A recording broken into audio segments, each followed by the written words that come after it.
Tele com regulatory authority of India TRAI نے ایک نئی گائیڈ لائن جاری کی ہیں جس سے 150 ملین ہندوستانی اسمارٹ فون صارفین کو فائدہ ہوگا۔ یہ وہ صارفین ہیں جو 2G سروس استعمال کر رہے ہیں۔ وہ صارفین جو بنیادی موبائل سروس جیسے وائس کالز اور SMS پر انحصار کرتے ہیں، انہیں مہنگے ریچارج پلان کی وجہ سے اکثر مسائل کا سامنا کرنا پڑتا ہے۔ انہیں ریچارج میں غیر ضروری ڈیٹا ملتا ہے جسے وہ استعمال نہیں کر پاتے ہیں۔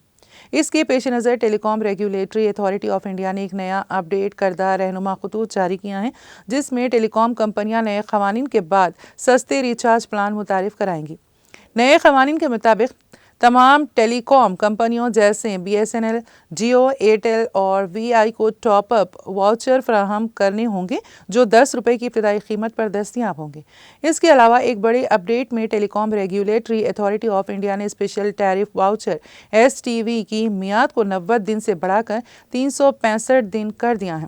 یہ تبدیلی یقینی بتاتی ہے کہ صارفین اب طویل مدتی سستی ریچارج حاصل کر سکیں گے۔